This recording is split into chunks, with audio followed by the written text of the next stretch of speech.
Պատմական դատարան ես շարունակելով նախորդ երկու դատական իստերում իմ երևույթը այս անգամ բնականաբար մենք արդեն ասել ենք երևույթային հատվածին, որ քննարկման առարկայա միայն մեղադրանքում առաջադրված եզրույթները, դրանց բովանդակությունը եւ համապատասխանությունը քրեական օրենսգրքի այն հոդվածից, որով ինձ առաջադրվել է մեղադրանք։ Պնդելով նախորդ դատական իստերում ներկայացված իմ մոտեցումները, ես ասում եմ, որ դրանք ոչ թե բոլոր արձանագրված եզրույթները, դրանք ոչ թե արատավորող տեղեկություններ են դատավորների, դատարանի մասին, այլ գնահատողական դատողություններ, այլ համեմատական վերլուծություններ, այլ գեղարվեստորեն հռետորական ձևով ներկայացված խոսք, առավել ևս, որ այն ներկայացվել է ոչ թե ակադեմիական միջավայրում, ոչ թե գիտական քննարկումների ժամանակ, այլ հանրահավաքներում, այլ հարցազրույցներում, ինչի որ բնորոշ է որպես կանոն նման միջավայրում խոսքի հռետորական տարբեր դրսևորումներով ներկայացնել։ Հետևաբար ներկայացվածը որպես տեղեկություն գնահատելը ստեղծան պետք է առաջացներ այլ իրավական հետևանքներ։ Այսինքն մի շատ ուրեմն կարող արձանագրումներ անել։ Տեսեք, ինչ է արձանագրված։ Նման տեսակետ կարող է ունենալ եթե կամ գիտակից դավաճան, այլ տարբերակ գոյություն չի ունի։ Վերջիններս պետական դավաճաններ են, բարձրան ահաբեկիչներ, ապօրինության հետևանքով այդտեղ հանդեպանած կազմակերպված անձնավոր խմբի անդամներ, որոնք ծառայում են թշնամուն, դատարանը վերածվել է քաղաքական բուրգերի եւ այլն։ Հիմա այս արտահայտությունները սա տեղեկություններ չեն, եթե այստեղ ինչն է շատ կարևոր, որ մենք նախորդ դատական նիստերից մեկում ներկայացրել ենք միջնորդություն, որպեսզի սահմանադրական դատարանի դատավորները գործում ներգրավեն որպես տուժող, բայց դատարանը որոշում կայացրեց մերժել այդ միջնորդությունը, ընդ որում լսելով նաև հանրային մեղադրողի տեսակետը, որ հանրային մեղադրողներ այն կարծիքին են, որ սահմանադրական դատարանի դատավորները տուժող չեն այս վարույթի շրջանակում եւ չեն կարող ճանաչվել որպես տուժող։ Հետևաբար հարց առաջանում, եթե դատախազը, տվյալ դեպքում հանրային մեղադրողը գնահատում է ներկայացված եզրույթները որպես տեղեկություն, այսինքն ընդունում է փաստը, որ սահմանադրական դատարանի դատավորները դավաճաններ են կամ վարձկան ահաբեկիչներ, այսինքն հանրային մեղադրողի իրավական դիրքորոշումը, իրավական գնահատականը այն է, որ դա տեղեկություն է, իսկ տեղեկատվության ազատության մասին օրենքից տեղեկատվություն եզրույթի մեկնաբանությունը ես ներկայացրեցի նախորդ դատական նիստում, ինչպես նաև դրա բառարանային նշանակությունը, նշանակում է հանրային մեղադրողը ընդունում է փաստը, որ սահմանադրական դատարանի դատավորները դավաճաններ են։ Իսկ դավաճանությունը դա գեղարվեստական եզրույթ չի, դա հասկացություն է, որը նկարագրված է Հայաստանի Հանրապետության քրեական օրենսգրքում։ Հետևաբար, եթե հանրային մեղադրողի դիրքորոշումն այն է, որ դատավորները դավաճաններ են կամ վարձկան ահաբեկիչներ, ապա ինձ համար անհասկանալի է հանրային մեղադրողի ամբողջությունը կամ ենթադրել ամբողջությունը, որ չի նախաձեռնել վարույթ պետական դավաճանության հանցակազմի հատկանիշներով, լսելով այդ մասին, որ կա նման տեսակետ, եւ դա ընդունել է ոչ թե որպես համեմատական վերլուծություն, դատողություն, այլ որպես տեղեկություն, հաստատված տեղեկություն, ապա անհասկանալի է, թե ինչի չի նախաձեռնել վարույթ պետական դավաճանության ենթադրյալ հանցագործության հատկանիշներով եւ չեն իրականացվել դրանից բխող վարույթային գործողություններ։ Ուրեմն սահմանադրական դատարանի որոշման մասին կարծիք կարելի է արտահայտել եւ ցանկացած ոք կարող է, չի կարող սահմանել, առավել ևս, որ մեղադրական եզրակացության մեջ արձանագրված արտահայտությունները իմ կողմից հնչեցվել են սահմանադրական դատարանի որոշումը կայացնելուց եւ այն հրապարակելուց հետո։ Այսինքն դա որևէ կերպ չէր կարող ազդել դատարանի կողմից իր օրինական պարտականությունների կատարման եւ որոշումների կայացման գործընթացի վրա։ Առավել ևս դա բողոքարկման ոչ ենթակա որոշում, այսինքն եթե այլ դատական ակտեր դրանք ենթակա են բողոքարկման եւ միգուցե դրանց վերաբերյալ չարժի շտապել կարծիքներ արտահայտելուց, որովհետեւ դեռ կա բողոքարկման հնարավորություն եւ բողոքարկման արդյունքում այլ իրավական ակտի, այլ վճռի ստացում, ապա սահմանադրական դատարանի պարագայում դա անհնար է։ Հետևաբար, եթե դա անհնար է, ապա հնարավոր է դրա մասին միայն կարծիքներ արտահայտել, գնահատական դատողություններ, որոնք ոչ մի կերպ չեն անդրադառնում վճռի բովանդակության վրա, ընդ որոնք կարծիքներ արտահայտելու հնարավորություն ունեն ոչ միայն քաղաքացիները, այլ ունեն նաև սահմանադրական դատարանի դատավորները, որոնք նաև օգտվել են իրենց այդ իրավունքից, մասնավորապես Սահմանադրական դատարանի դատավոր Վահե Գրիգորյանը 2024 թվականի հոկտեմբերի 9-ին հանրային հեռուստաընկերությունում հարցազրույց է տվել հարցազրույց Պետրոս Ղազարյանի հեղինակային հաղորդման ժամանակ։ Ուրեմն Էդգար Շաթիրյանը դատավոր, որը ուրեմն եղել է գործում զեկուցող չեղել, 24 թվականի հոկտեմբերի 15-ին հարցազրույց է տվել իրավաբաններ լրատվական կայքերի, բոլոր այս հարցազրույցները պատվարժան դատարանի չեն սրանք առանձնացել, վերաբերվում են Սահմանադրական դատարանի այն որոշմանը, որ վիճահարույց է, ինքն այս մեղադրանքի հիմքում է։ Դատարանը ձեզ ընդհատում է, հարգելի քաղաքացի ոտքի կանները։ Դուք լրատվական միջոցների ներկայացուցիչ եք։ Չի կարելի ձեր կողմից լուսանկարել։ Չէ, չես միտվել։ Սրանք միայն այն հարցազրույցներն են պատվարժան դատարան, որտեղ դատավորները խոսել են Հայաստանի և Ադրբեջանի սահմանային հանձնաժողովների կանոնակարգի վերաբերյալ որոշման մասին, այսինքն տվել են դրանց վերաբերյալ իրենց կարծիքը և մեկնաբանությունները։ Արման Գիլանյան 2024 թվականի դեկտեմբերի 2-ին Ֆակտոր TV հեռուստաընկերությանը, Արման Գիլանյան 2024 թվականի դեկտեմբերի 5-ին Civilnet EN լրատվական կայքի։ Այսինքն դատավորներն իրենք են իրենց հարցազրույցներով անդրադարձել այս որոշմանը, արդարացնելով, մեկնաբանելով այդ որոշումը, հետևաբար քաղաքացիներն իրավունք ունեն այլ կարծիք հայտնել, այլ գնահատական դատողություններ ներկայացնել, եւ որևէ դատավոր պատասխանատվություն չի կրել իր կարծիքը ներկայացնելու համար։ 450 հոդվածը պատվարժան դատարան վերաբերում է դատավորի օրինական գործունեության ընթացքում առաջացող այդ խնդիրներին, եթե դրանց ես ասել եմ, որ այդ հոդվածը այս գործի հետ ընդհանրապես որևէ կապ չունի եւ իր գործողությունների հետ, բայց դա ընդգծում վերաբերում է օրինական գործունեությանը։ Իսկ արդյոք պետք է ենթադրել, որ բոլոր դատավորները, այդ թվում սահմանադրական դատարանի դատավորները իրականացնում են բացառապես օրինական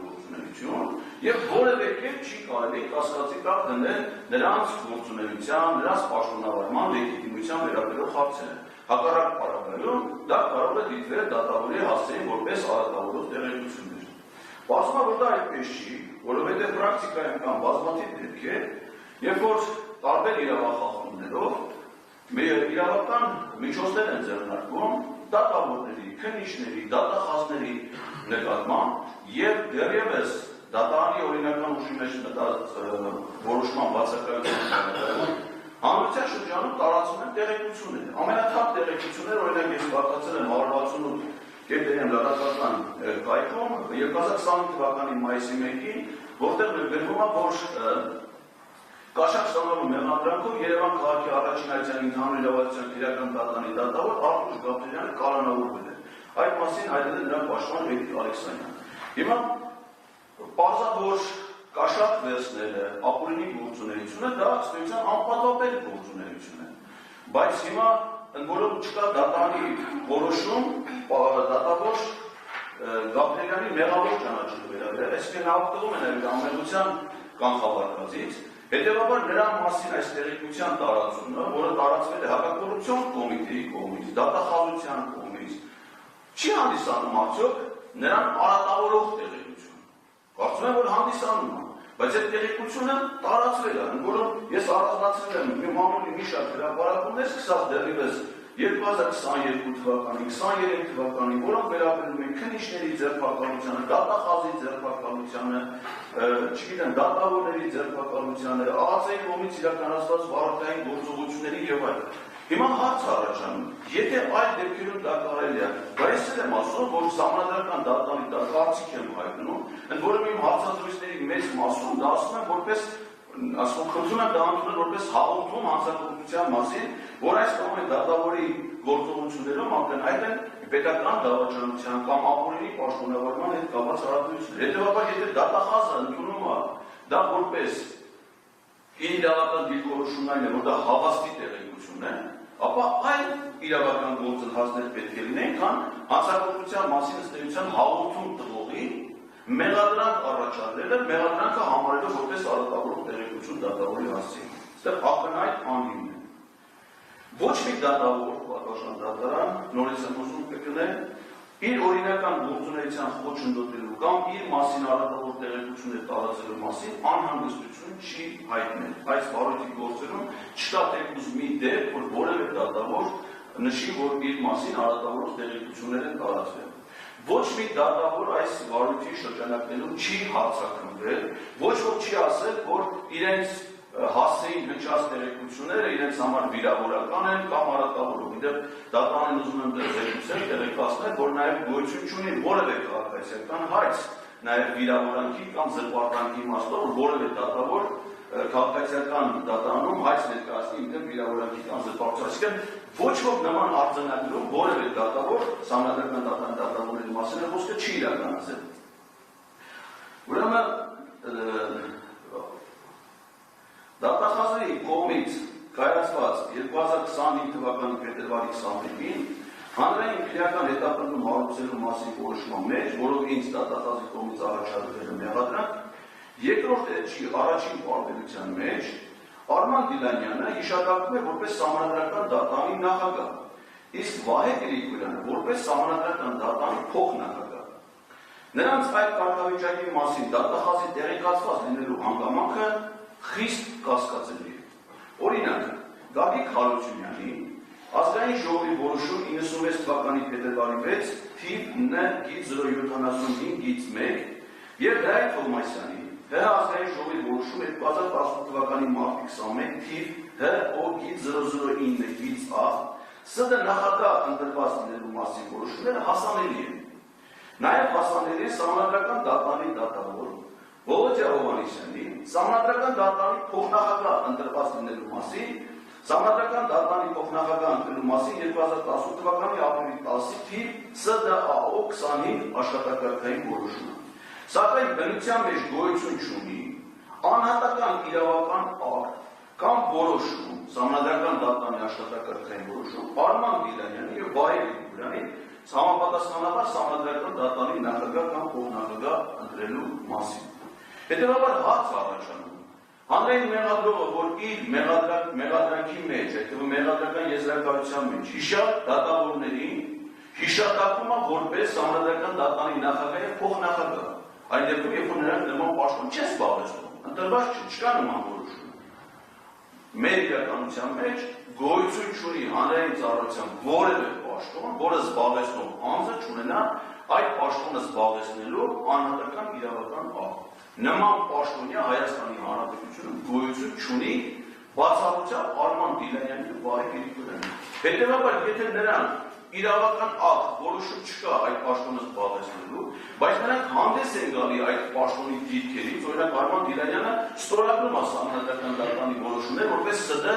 նախագահ։ Սահմանադրական դատարանի պաշտոնական կայքում Վահե Գրիգորյանը ներկայացնում է որպես ՍԴ փոխնախագահ, բայց չունենալով նման որոշում։ Ինձ հետաքրքիր է նախ Պարոնավետյանը որտեղից է իմացել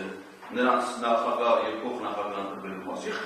շատ հետաքրքիր անկեղծ ասած, այդ տեղեկատվության աղբյուրը։ Եվ եթե նրանք այդ պաշտոնը չեն զբաղեցնում, բայց այդ պաշտոնից բխող գործառույթներ են իրականացնում, ապա այդ դեպքում հանրային մեղադրողը դատախազը իր պաշտոնը պետք է սկզբունքորեն այլ վարույթ նախաձեռներ, որը նկարագրված է քրեական օրենսգրքի 419 հոդվածով, իշխանության յուրացում։ Դա իշխանության զավթելն է, կոնկրետ այս վերաբերելի մասով, սահմանադրությամբ չնախատեսված այլ եղանակներով սահմանադրական դատարանի լիազորություններին տիրանալու համար։ Այսինքն փոխարեն է փաստերի առկայության դեպքում դատախազը այլ իրավական գործընթաց սկսեց։ Ինչ է մեղադրանք առաջադրում, ըստ էության բարձրաձայնելու համար այն ապօրինությունները, որոնք ես որպես քաղաքացի եւ որպես իրավաբան եւ որպես սահմանադրական դատարանի աշխատակազմի նախկին ղեկավար արձանագրել են եւ բարձրաձայնում են։ Ընդ որում դա ներկայացնում է ոչ թե նրանց վերաբերող արատավորող տեղեկություն, այլ ըստ էության համախոհում հանցագործության մասին եւ աղաղակող իրավախախտում։ Նույն ժամանակահատվածում սահմանադրական դատարանի հայտարարությունը եղել, սակայն սահմանադրական դատարանի մասին քննադատաբար այդ որոշմանը վերաբերող բազմաթիվ հայտարարություններ են եղել։ Սակայն հաղորդում ներկայացվել է, թե միայն իմ վերաբերյալ, որը պետք է հասկանալ, մենք արդեն պարզագոր դատանի որոշմամբ պարոն Ավագելյանը կհարցակրվի այստեղ որպես վկա, հասկանալով է, որ կենային անձնական շարժառիթները, որ նրա գրված գիտության մեջ ես թիրախավորված եմ։ Այստեղ ակնհայտ է նաև քրեական օրենսգիրքի մեկ այլ բնութագրում, դա 203 հոդվածը Թուփինյանի խնդրի խտրականություն, այսինքն նույն հանգամանքների հետ կապված ցուցաբերվել է խտրական վերաբերմունք, խտրական մոտեցում, եւ պետք է հասկանալ դրա շարժառիթները, եւ ասում են շարժառիթները կա, պատասխանատվական, որտեղ Սամվել Արաքելյանը Սահմանական դատանի աշխատակազմի ղեկավարի պաշտոնը զբաղեցրել է, ինձ այդ պաշտոնից ապօրինաբար հեռացնելու, հանգամանքներով պայմանավորված եւ կարծում ենք, որ պատճառները դրանում են։ Օրինակ, արգարժան պաշտպան Արսեն Բաբայանը միշտոցություն է ներկայացրել նախաքելության ընթացքում այդ կարճ ժամանակահատվածումից մեղադրանք առաջադրելուց մինչև ավարտել, դա մի շաբաթ է տևել ընդամենը։ Միշտոցություն է ներկայացրել շատ պատճառ, չի ձեռքի տակ կա դրա պատճեն, որ ուրեմն Նիկոլ Փաշինյանի, Ալեն Սիմոնյանի, Ալուսյակ Ջուլայանի եւ Անդրանիկ Քոչարյանի նկատմամբ հանրային իրական հետապնդում հարուցելու մասին։ Միշտոցության հիմքը եղել է այն, որ հիշյալ պաշտոնյաները պաշտոնի բերումով 2019-20 թվականներին Սահմանադրական դատանի նախագահ Հրայր Թովմասյանի, Սահմանադրական դատանի դատավորների եւ դատանի մասին ընդհանրապես պարոն Բաբայանը երևի ժողովրդանով մեզ չի ժամանակել, բայց չի անդրադարձել օրինակ հենց Սահմանադրական դատանի դատավոր Վահե Գրիգորյանի հայտարարությունների Սահմանադրական դատանի նրան ոչ լեգիտիմ մարմին լինելու մասին եւ այլն։ Եվ այդ ժամանակահատվածի հետ կապված բացի դրանից որ որևէ քրեական հետապնդում, վարույթ չի նախաձեռնել, ավելին վերջվել է պարոն Բաբայանի ներկայացված միջնորդությունը, որը բողոքարկվել է նաև հանրային մեղադրողի եւ մերժում ստացել նաև հանրային մեղադրողի կողմից։ Այսինքն եթե Սահմանադրական դատանի մասին նույն արտահայտություններն անել են, որոնց դեռ կամ մի արտահայտություն պատասխան դատարան, դա քաղաքական բուդկա է թե չէ սարու, դա փոխառույց է, դա վերցված է Նիկոլ Փաշինյանի 2021 թվականի մոտ ամսագրի կա, արտահայտած մտքից։ Հիմա հարց առաջանում, եթերի ժամանակ չի հարուցվել, հիմա նման արտահայտությունների համար վարույթ է նախաձեռնել, եւ ներկայացման նույն արտահայտության մասին այլ սուտ է, ապա ինչի՞ վարույթը դրանք չեն ներգրավում, եթե մոտեցումը խտրական չի եւ պայմանավորված չի միայն նկատմամբ իրավական գործընթացով քաղաքական իմ գործունեության, հասարակական գործունեության վրա ներազդելու անազնիվ մղումները։ Ուրեմն արտահայտություններ, որոնք որ կան մեղադրական եզրակացության մեջ։ Նման տեսակետ կարող ունենալ տգետը կամ գիտակից դավաճանը, այդ տարբերակ գոյություն չունի։ Տգիտությունը դա վիրավորան որևէ կերպ չի կարելի ունել, դա կարող է լինել բնութագրում, այսինքն դա արատավորող տեղեկություն չի մարդու։ Տգիտությունը բավարարային նշանակություն դա որոշակի գիտելիքների պակաս է։ Ընդ որում ես ասում եմ, որ կամ որևէ պնդում չկա որևէ մեկի վրա։ Իսկ գիտակցված դավաճանությունը դա այն է, որ պետք է վարույթով ապացուցվել, կա արդյոք սա դատավորների գործողության մեջ պետական դավաճանության ենթադրյալ հանցանքի հատկանիշներ թե ոչ։ Իմ կարծիքով կա։ Եվ որն այդ կարծիքի հիմքը, կարծիքի հիմքն է նաև այս նույն որոշման հետ կապված Սահմանադրական դատանի դատավոր Հրայր Թովմասյանի ներկայացած հատուկ կարծիքը, ըստ որի Սահմանադրական դատանը առհասարակ այդ գործը պետք է վարույթ չընդուներ, որովհետև գործը չի համապատասխանում Սահմանադրական դատանի մասին Սահմանադրական օրենքով գործին ներկայացվող պահանջների, մասնավորապես ստորագրված չի եղել վարչապետի կողմից, այսինքն միջազգային պայմանագիրը ներկայացվել է Սահմանադրական դատարան եւ ստորագրված չի վարչապետի կողմից։ Իսկ առանց ստորագրության դիմումներ Սահմանադրական դատարանը պետք է վարույթ չընդուներ։ Հրայր Թովմասյանը իր հատուկ արտիքլում նշում է, որ այս կանոնակարգը Հայաստանի եւ Ադրբեջանի սահմանային հանձնաժողովների վավերացման ոչ ենթակա միջազգային պայմանագիր է։ Մեր սահմանադրությունը առանձնացնում է միջազգային պայմանագրերի երկու տեսակներ՝ վավերացման ենթակա եւ վավերացման ոչ ենթակա միջազգային պայմանագրեր։ Վավերացման ոչ ենթակա միջազգային պայմանագրերը ստորագրում եւ հրապարակում է հանրապետության նախագահը։ Պատասխան դատարան այս նույն փաստաթուղթը Ադրբեջանի Հանրապետությունում չի վավերացվել, Սահմանադրական դատարանում քննության առարկա չի դարձել, Ադրբեջանի խորհրդարանը չի վավերացել, այլ ստորագրվել եւ հրապարակվել է Ադրբեջանի նախագահի կողմից։ Այսինքն դիտվել է իբրև վավերացման ոչ ենթակա միջազգային պայմանագիր։ Իսկ Հայաստանի Հանրապետությունում վավերացման ոչ ենթակա միջազգային պայմանագիրը Սահմանադրական դատարան ընդունել է վարում, որով դիմումի պահանջները չբավարարելու պայմաններով